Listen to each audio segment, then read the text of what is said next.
Hey artists, a few years ago we made this bow tie wall for the new entrance for our school. Art students teamed up with students from the University of Minnesota, and we talked about Alan Page and what's a bow tie, and then we worked with those students to cut out bow ties and glue them to fishing line going up and down this wall. It took a few hours and probably about 60 people were helping with it, and it's our job now to hang this back up. It's been a special thing. It's technically called an art installation, and it's something that our principal and our school community wants back up. So our job today is to help put this back up so that we can once again have our big bow tie wall. We've even had celebrities and politicians come take their photos in front of it because it looks so cool. So let's do this when we're done with our still lifes today. So a student was having a hard day and they tore all of these bow ties down. The good news is they're still good, but they're totally tangled up.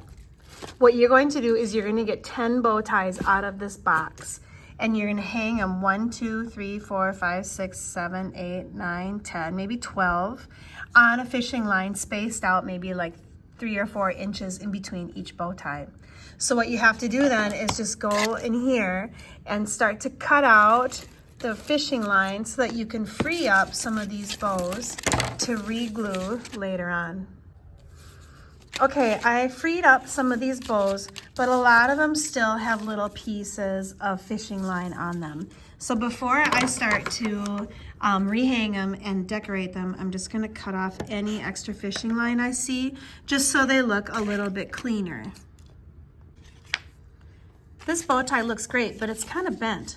So before I put this one back on there, I thought that maybe we could glue a backing paper like this, okay? So what you're gonna do is you could cut out some of these extra blue bow ties, and when you go to glue the bow tie on the fishing line, you could put this on the back. What you're gonna do is run the glue right here, and then set the bow tie on top like this, and then glue down the sides. If you wanted to, you could even leave it just a little bit 3D. Let me show you what I'm talking about. Okay, so the way that this works is that you're gonna put the fishing line down the middle of the 2 pieces of paper. So here's my fishing line. It'll be right here. I'll put a little bit of hot glue on there, and then I'm gonna put the bow tie on top, and I'm gonna hold it in place, careful not to burn myself, okay? Pretty soon this fishing line will be stuck in the middle, and you can put another bow tie a few inches up, maybe right here on the fishing line. What you could do is you could glue it down so it lays flat, or in this case, maybe I'll just glue it down a little bit so it looks like a piece of fabric. Just put a little bit of glue on the edge here, push it down. This will just make these bow ties stronger. Now, they do rotate, so another little addition that could be fun is to put one more circle, but do it on this side, so that when this bow tie rotates with the wind in that room, you have a little circle on both sides.